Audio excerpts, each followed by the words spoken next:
इस वीडियो में हम आपके साथ अपने ऐसे 10 practical and most powerful tips share करने वाले हैं जो आपके सेल्फ कॉन्फिडेंस को आज ही से 100% बूस्ट कर देगा। क्योंकि रिसेंटली हम अपने एक कजन अमन से मिले जिसने हमारे साथ अपनी ये लो सेल्फ कॉन्फिडेंस वाली प्रॉब्लम शेयर करी, जो कि हमेशा से ही स्मार्ट और इंटेलिजेंट था पर उसका कोई दोस्त नहीं था क्योंकि वो अपने आप को लेकर बहुत ही इनसिक्योर रहता था। वो लोगों से बात तो करना चाहता था पर उसे डर था कि कहीं उसने कुछ उल्टा सीधा बोल दिया तो लोग उसका मजाक उड़ाएंगे या उसे समझ नहीं पाएंगे। उससे अपनी हर छोटी मोटी बात पर डाउट होता था। जैसे उसे कोई कुछ कह देता था वो दिन भर उसी बात के बारे में सोचता रहता था कि उसने मुझे ऐसा क्यों कहा, क्या मैं सच में ऐसा हूँ। धीरे धीरे उसे ऐसा लगने लगा कि उसके आसपास के सब लोग उससे आगे निकलते जा रहे हैं और वो खुद कुछ नहीं कर पा रहा। वो लगातार खुद को दूसरों से कंपेयर करता था कि उसके फ्रेंड्स उससे कितने ज्यादा स्मार्ट हैं, उसके कजन्स लाइफ में कितना अच्छा कर रहे हैं। जैसे जैसे टाइम बीतता गया उसका सारा कॉन्फिडेंस खत्म होता चला गया और उसकी लाइफ में कुछ रह गया तो वो सिर्फ सेल्फ डाउट, फियर और एंजाइटी। और ये कहानी सिर्फ अमन की ही नहीं है बल्कि हम में से ऐसे ना जाने कितने लोग हैं जो सेम प्रॉब्लम से स्ट्रगल कर रहे हैं। लेकिन डोंट वरी, अभी हम आपके साथ अपनी वो 10 मोस्ट पावरफुल टिप्स शेयर करने वाले हैं जो हमने अमन को बताई और जिसके बाद वो एक लो कॉन्फिडेंट पर्सन से हाई कॉन्फिडेंट पर्सन बन पाया। जिसमें से सबसे पहले टिप थी number 1, stop comparing yourself to others. वो कहता है ना, comparison is the thief of joy. Social media पर आप हमेशा दूसरों के बेस्ट मोमेंट्स देखते हैं, fancy cars, exotic trips, perfect bodies, लेकिन सच ये है कि वो लोग भी अपने स्ट्रगल से गुजरते हैं जो दिखाई नहीं देता उन फोटोज के पीछे। हर किसी की अपनी एक जर्नी होती है, आपकी भी है। और जैसे बाकी लोग अपनी डेस्टिनेशन तक पहुंच चुके हैं, आप भी एक न एक दिन जरूर पहुंचोगे। जब भी आप किसी को देखो जो आपसे अच्छा है, आपसे बेहतर है, तो उसे देख के खुद का कॉन्फिडेंस मत गिराओ। ये मत सोचो कि यार लोग कहां से कहां पहुंच गए हैं और मैं अभी भी वही का वही हूँ, बल्कि उनसे इंस्पायर होना शुरू करो कि अगर वो कर सकता है तो मैं भी इसकी ही तरह मेहनत करूँ तो मैं भी कर सकता हूँ। जब जब आप अपने आप को दूसरों से कंपेयर करोगे तब तब आप अपना कॉन्फिडेंस खो दोगे। Number 2, push yourself to face your fears. हर किसी के अपने कुछ ना कुछ डर होते हैं, चाहे पहाड़ चढ़ना हो, कोई काम करना हो या किसी से बात करनी हो। आपका जो भी डर है वही आपके कॉन्फिडेंस को रोक रहा है। आप अपनी जिंदगी के जितने ज्यादा डर फेस करते जाओगे आपका कॉन्फिडेंस उतना ही ज्यादा बढ़ता जाएगा। लेकिन आप डरते आखिर किस चीज से हो? ज्यादा से ज्यादा आप हार जाओगे या रिजेक्ट हो जाओगे, बस इतना ही ना। क्या इससे आपकी लाइफ रुक जाएगी? नहीं ना।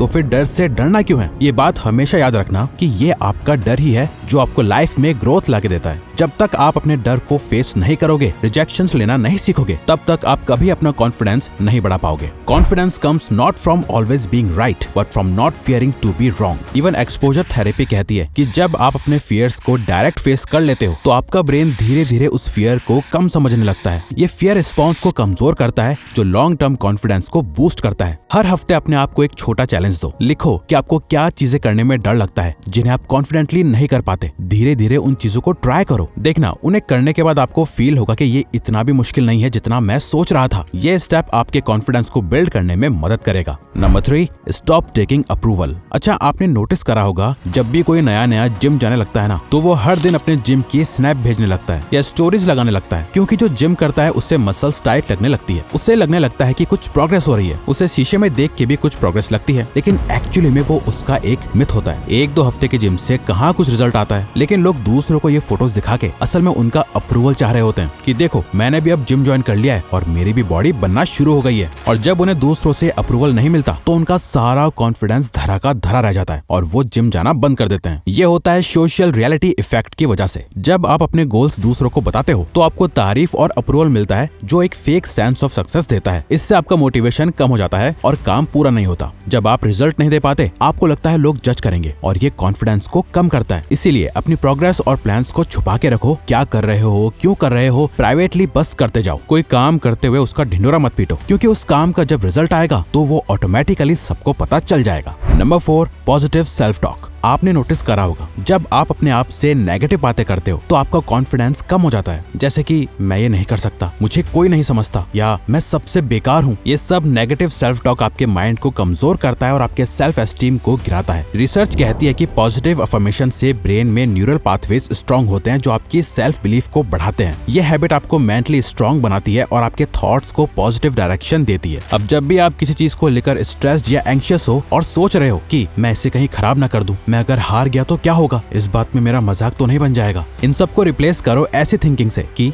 मैं इसमें अपना बेस्ट कैसे दे सकता हूँ, अगर मैं जीत गया तो क्या होगा, चलो अगर मेरा मजाक बन भी गया तो खुद ही हंस दूंगा, उसमें क्या बुरा है। ये सिंपल अफर्मेशंस आपके कॉन्फिडेंस को डेली बूस्ट करेंगे। यानी कुछ भी हो खुद से पॉजिटिव ही बोलो और ऑप्टिमिस्टिक ही रहो। Number 5, take care of your appearance. आपने खुद नोटिस करा होगा, जब आप बेस्ट और फेवरेट कपड़े पहनते हो, अपना बेस्ट दिखते हो और फिर खुद को शीशे में देखते हो तो आपके चेहरे से एक अलग ही कॉन्फिडेंस झलकता है। इसीलिए हमेशा अपने आप को वेल ग्रूम्ड और प्रेजेंटेबल रखो। आपकी ड्रेसिंग सेंस और ग्रूमिंग हैबिट्स आपको अपने आप को पॉजिटिव तरीके से देखने में मदद करता है, जो आपके कॉन्फिडेंस को बढ़ाता है। कुछ लोगों के लिए कोई स्पेसिफिक चीज होती है जो उन्हें कॉन्फिडेंट फील कराती है, जैसे कोई खास वॉच, रिंग या कोई ड्रेस या कोई स्पेशल परफ्यूम, जिसको अपने ऊपर लगाते ही आपका कॉन्फिडेंस बूस्ट हो जाता है। इसी तरह अपने कॉन्फिडेंस बूस्टर चीजों को ढूंढने की कोशिश करो। नंबर 6, मेक योरसेल्फ ए प्रायोरिटी। अपनी नीड्स और गोल्स को प्रायोरिटी देना जरूरी है। बहुत बार हम दूसरों के एक्सपेक्टेशंस को पूरा करने में अपनी नीड्स को निग्लेक्ट कर देते हैं। जब आप अपने आप को प्रायोरिटी बनाते हो तो आप अपने लिए बाउंड्री सेट कर देते हो, जिससे आप अपनी सेल्फ रिस्पेक्ट मेंटेन करते हो। जब आप दूसरों के एक्सपेक्टेशंस को पूरा करने में अपनी जरूरतों को नजरअंदाज करते हो तो आप इमोशनली ड्रेन्ड और डीमोटिवेटेड फील करते हो। और ये बाउंड्री सेट कैसे होती है? नो बोलने से। अगर आपके फ्रेंड्स आपको बार बार अननेसेसरी आउटिंग्स के लिए बुला रहे हैं जो आपके पर्सनल गोल्स को डिस्टर्ब कर रहे हैं, तो पोलाइटली मना करो और अपने आप को प्रायोरिटी दो कि भाई मेरे लिए मेरा ये काम जरूरी है। ये सोचना ही आपके कॉन्फिडेंस को इमीडिएट बूस्ट कर देगा। हर सिचुएशन में अपने प्रायोरिटीज को समझो और उसके हिसाब से डिसीजंस लो। अगर आप कंफर्टेबल नहीं हो तो नो बोलने से पहले थोड़ा सोच लो। ये प्रैक्टिस से आएगी और आप नेचुरली नो बोलना सीख जाओगे। Number 7, stand up straight with your shoulders back. क्या आपको जॉर्डन पीटरसन की बुक 12 रूल्स फॉर लाइफ का सबसे पहला रूल पता है, जो कि है stand up straight with your shoulders back? इसका मतलब सिर्फ फिजिकल पोस्चर ठीक करना नहीं है, बल्कि लाइफ के हर एस्पेक्ट में कॉन्फिडेंटली जीना है। ये रूल कहता है कि दुनिया टफ है और लाइफ स्ट्रगल से भरी हुई है। अगर आप फिजिकली और मेंटली कॉन्फिडेंट पोस्चर अडॉप्ट करते हो तो आप जिंदगी के चैलेंजेस का सामना बेटर करते हो। पीटरसन लॉबस्टर्स का एग्जांपल देते हैं। जब लॉबस्टर्स फाइट करते हैं और जीतते हैं तो उनका पोस्चर प्राउड और अपराइट हो जाता है और उनका ब्रेन सेरोटोनिन हार्मोन से भर जाता है। इससे उनका सेल्फ कॉन्फिडेंस और भी बढ़ जाता है और फ्यूचर फाइट्स में भी उनकी विनिंग चांसेस ज्यादा हो जाती हैं। ह्यूमंस के साथ भी कुछ ऐसा ही होता है। अगर आप कॉन्फिडेंट बॉडी लैंग्वेज रखते हैं तो आपका माइंड भी नेचुरली कॉन्फिडेंट बनने लगता है। Number 8, become independent. अगर आप अभी स्कूल या कॉलेज में हो तो आप अभी अपने सर्वाइवल के लिए अपने पेरेंट्स पे डिपेंडेंट होंगे। अगर आप किसी जॉब में हो तो अपने सर्वाइवल के लिए आप अपनी कंपनी या बॉस पे। अगर आपको एब्सोल्यूट कॉन्फिडेंस चाहिए तो आपको सेल्फ रिलायंट होना पड़ेगा हर एक चीज से। अब ऐसा नहीं है कि आप अपना घर छोड़ दो या अपनी नौकरी छोड़ दो। कहने का मतलब ये है कि अपनी रिस्पॉन्सिबिलिटी खुद उठाना सीखो। अगर आप स्टूडेंट हो तो थोड़ी बहुत साइड इनकम देखो ताकि आपको फाइनेंशियली अपने पेरेंट्स पर डिपेंडेंट न रहना पड़े। फाइनेंशियल और इमोशनल इंडिपेंडेंस आपको सेल्फ रिलायंट बनाता है, जो आपके कॉन्फिडेंस को नेचुरली बूस्ट करता है। Number 9, develop a new hobby. हम सभी की कुछ ना कुछ हॉबीज होती हैं। हॉबीज आपको अपने इंटरेस्ट को एक्सप्लोर करने का मौका देती है। जब आप किसी नई हॉबी में इन्वॉल्व होते हो तो आपको अपने आप पर भरोसा और कॉन्फिडेंस बढ़ता है। अपने इंटरेस्ट्स को आइडेंटिफाई करो और उसके हिसाब से एक हॉबी चूज करो, चाहे वो प्लेइंग अ गिटार हो, कोडिंग सीखना, मार्शल आर्ट्स प्रैक्टिस करना, योगा, ड्राइंग, राइटिंग या एक नई लैंग्वेज सीखना। इंपॉर्टेंट ये है कि आप उसमें इंटरेस्ट रखते हो और उसको कंसिस्टेंटली परस्यू करते हो। हर महीने अपने आप को एक नई स्किल सीखने का चैलेंज दो। ऑनलाइन कोर्सेज, वर्कशॉप्स या सेल्फ स्टडी के थ्रू अपनी नॉलेज को एक्सपेंड करो। जितना आप नया सीखोगे आपका खुद पर उतना कॉन्फिडेंस बढ़ेगा। Number 10, create your own confidence playlist. Music का हमारे इमोशंस पर बहुत बड़ा इम्पैक्ट होता है। मोटिवेशनल सॉन्ग सुनने से आपका मूड अपलिफ्ट होता है और आपको इंस्टेंट मोटिवेशन मिलती है। ये आपको पॉजिटिव वाइब्स देता है और आपको एनर्जाइज करता है। म्यूजिक थेरेपी कहती है कि specific types of music, specially motivational song से आपके ब्रेन में डोपामिन रिलीज होता है, जो आपके मूड को अच्छा करता है और स्ट्रेस को कम करता है। मान लो आपको दिन के बीच में थोड़ा सा लो फील हो रहा है तो आप अपनी प्लेलिस्ट से भाग मिल्खा भाग का जिंदा सुन लो और देखो कैसे आपका एनर्जी लेवल इंस्टेंटली बूस्ट होता है। हमारे कुछ फेवरेट सॉन्ग्स हैं, जैसे उड़ान का आजादियां, मुक्केबाज का बहुत हुआ सम्मान। आपका भी और कोई हो सकता है। आप कमेंट करके भी बता सकते हो कोई सॉन्ग जो बाकी के लोग भी सुन सके और उन्हें मदद मिले। तो अपनी फेवरेट मोटिवेशनल सॉन्ग्स की लिस्ट बनाओ और उन्हें अपने फोन में सेव कर लो। जब भी आपको लो फील हो ये सॉन्ग सुनो और अपने आप को एनर्जाइज करो। तो अगर आपको ये वीडियो अच्छी लगी तो वीडियो को लाइक और चैनल को सब्सक्राइब करके हमें सपोर्ट करें और बेल नोटिफिकेशन ऑन कर लीजिएगा ताकि आप आने वाली वीडियोस मिस ना कर पाओ। Thank you for watching.